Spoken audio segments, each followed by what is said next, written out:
আচ্ছা কোনছে আল্লাহ বড় না মানুষ বড়? ধরো গাদা, তুই কার হাতে কার জোড়া দেশ? কুড়ায় আল্লাহ আর কুড়ায় মানুষ। যেটা কবার কইছে ওইটা কন। আল্লাহ বড় না মানুষ বড়? আল্লাহই তো বড়। আল্লাহ বড়, তাহলে আল্লাহর কথা না হইলে মানুষের কথা শুনেন কে? কি কইতাছস? কি আর আল্লাহর কথা মানে না মানুষের কথা মানে? হ্যাঁ, কি আর মানুষের কথা শুনেন তাই না? আমনে যে ওই দিনকে ডায়াবেটিসের রোগ নিয়ে যে হাসপাতালে গেলেন, ডাক্তার আপনার কত কিছু খাবার না করলো, সব কিছু না খাই এখন চলতেছেন।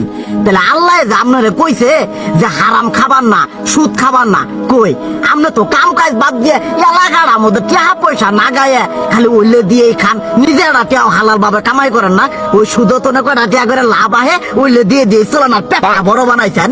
শুনেন একটা কথা কই, হারামের কোনোদিন আরাম নাই। হালাল পথে রুজি রোজগার করেন, প্রয়োজনে এরা বেলা কম খায়েন, তাও শরীর পিণ্ডও ভালো থাকবো, কোনো রোগ বেদও হবো না, আরামও পাবেন, আল্লাহও খুশি থাকবো। তুই আমার এইভাবে বুঝাবি আগে কইলি না কে? আসলে এই বিষয়টা তো আমি কখনো মাথায় এইভাবে নিইনি যে আমাদের কখনো ডাক্তার নিষেধ করলে ঠিকই আমরা নিষেধ মানি, কিন্তু উপর আল্লাহ যে কত কিছু নিষেধ করে দিয়ে সেটা মানি না। আর এই যে হারাম পথে টিয়া পয়সা কামাই করতেছেন, শরীরের মধ্যে দুনিয়া রোগ ব্যাত হয়েছে, দেখা যাইতেছে যা টিয়া হারাম পথে কামাই করতেছেন তার তো বেশি টিয়া মনে করেন জ্বলেই যাইতেছে গা বেশি। আজকের পর থেকে আমি আর এই হারাম সুদ খামো না, আমি হালাল পথে চলবো, হালাল টাকা পয়সা ইনকাম করবো। এতে করে যদি একবেলা কমও খাইতে হয় তবুও খামো, তবু আমি আর এই হারাম পথে চলবো না। আচ্ছা ঠিক আছে।